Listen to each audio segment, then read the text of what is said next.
NASA और SpaceX company के owner Elon Musk अगले 4 सालों में 1 मिलियन इंसानों को मार्स पर ले जाकर वहाँ इंसानी कॉलोनीज बनाकर इंसानों को मार्स पर बसाना चाहते हैं। आखिर ये हमारी जमीन को छोड़कर मार्स पर क्यों ह्यूमन कॉलोनाइजेशन कर रहे हैं? क्योंकि हमारी जमीन का तापमान दिन ब दिन बढ़ रहा है, इसलिए साइंसदान किसी ऐसे प्लैनेट्स की तलाश में है जो बिल्कुल जमीन की तरह हो और वहाँ इंसानों को ले जाकर जिंदगी का आगाज किया जाए। तो यहाँ एक इम्पोर्टेंट क्वेश्चन जन्म लेता है, क्या मार्स का एटमॉस्फेयर इंसानों के रहने लायक है भी या नहीं? तो अगर मार्स के एटमॉस्फेयर की बात करें तो इसके एटमॉस्फेयर पर 0.2% ऑक्सीजन है, जबकि हमारी अर्थ पर इसकी मकदार 21% है। तो जिसका मतलब इतनी कम मिकदार में ऑक्सीजन का होना इंसानों के जिंदा रहने के लिए नाकाफी है। जबकि इसके पूरे एटमॉस्फेयर का 96% कार्बन डाइऑक्साइड है, जो कि बहुत ही खतरनाक गैस है और खुशकिस्मती से ये हमारी अर्थ पर 1% से भी कम है। इतनी ज्यादा कार्बन डाइऑक्साइड होने का मतलब अगर वहाँ इंसान स्पेस सूट के बगैर सांस लेने की कोशिश करेगा तो एक लम्हे से पहले ही दम घुटने से मर जाएगा। अब एक बात तो तय है कि मार्स पर इतने खतरनाक एटमॉस्फेयर पर इंसान स्पेस सूट के बगैर जिंदा नहीं रह सकता। तो फिर ये किस तरह मार्स पर ह्यूमन कॉलोनाइज करेंगे और इसके एटमॉस्फेयर को मुकम्मल तौर पर तब्दील करके इंसानों के जिंदा रहने के लायक बनाएंगे? आइए जानते हैं इस video. We have a lot of respect of the challenge of going to Mars, but at the end of the day, we can say the actual mission is going to happen, let's say 20 or 30 years from now, but that also means the very first human to walk on Mars.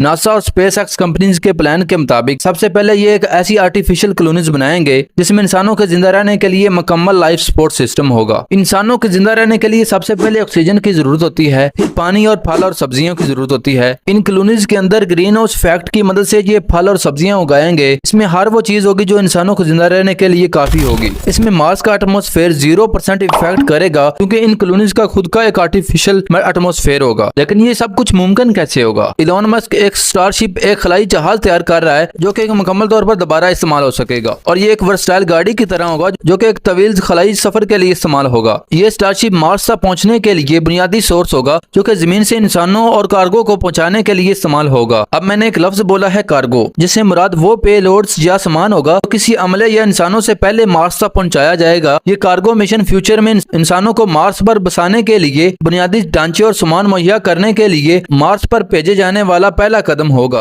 इस cargo mission में कोई अमला या इंसान नहीं होगा, इसमें rovers, robotics और आर्टिफिशियल मशीनें होगी जो कि मार्स पर सबसे पहले लैंड करेंगी। ये कार्गो मिशन रिहाइश के लिए क्वार्टर फ्रेम करेगा। इसमें सांस लेने के काबिल इस्तेमाल डिवाइसेस होंगी, पानी को साफ करने और इंसानी जिंदगी को मुकम्मल सहारा देने के लिए हर वो चीज होगी जो इंसान की बुनियादी जरूरियत पूरी करेगा। अगर ऐसा पॉसिबल भी हो जाए तो क्या इंसान हमेशा इन्हीं आर्टिफिशियल कॉलोनीज में रहेगा? और क्या इन कॉलोनीज के बाद स्पेस सूट में ही रहेगा? तो इसका जवाब है बिल्कुल भी नहीं। साइंसदानों के मुताबिक इसका हल होगा टेराफॉर्मिंग, जो मार्स के एनवायरनमेंट को मुकम्मल तौर पर तब्दील कर देगा। क्योंकि टेराफॉर्मिंग एक ऐसा साइंटिफिक कांसेप्ट है जिसके इस्तेमाल से किसी भी प्लैनेट्स के एटमॉस्फेयर को तब्दील किया जा सकता है। मार्स पर दर्जा हरारत -80 डिग्री है और इसका एनवायरनमेंट इंतहाई पतला है, जो कि हमारी जमीन के मुकाबले में 1% है। टेराफॉर्मिंग एक ऐसा अमल है जिसमें ग्रीन हाउस गैसेस की बहुत बड़ी मकदार को मार्स पर मौजूद कार्बन डाइऑक्साइड में छोड़ा जाएगा और इस ग्रीन हाउस इफेक्ट से यहाँ गर्मी क्रिएट होगी, जिससे मार्स का दर्जा हरारत -से प्लस हो जाएगा। इसके अलावा साइंसदानों का ख्याल है कि यहाँ 10,000 एटॉमिक मिसाइल गिराए जाएं, इसके दर्जा हरारत में एक हैरान कुन चेंज आएगा और मार्स पर मौजूद बर्फ पिघल कर पानी की शक्ल में आ जाएगी। लेकिन इन सब के बावजूद ऑक्सीजन की मकदार 0.2% ही रहेगी। लेकिन हमारी साइंस कहाँ हार मानने वाली है? इसके लिए electrolysis of water, photosynthesis, by engineering of planet, इन 2 प्रोसीजर से पानी और पौधों से ऑक्सीजन प्रोड्यूस होगी।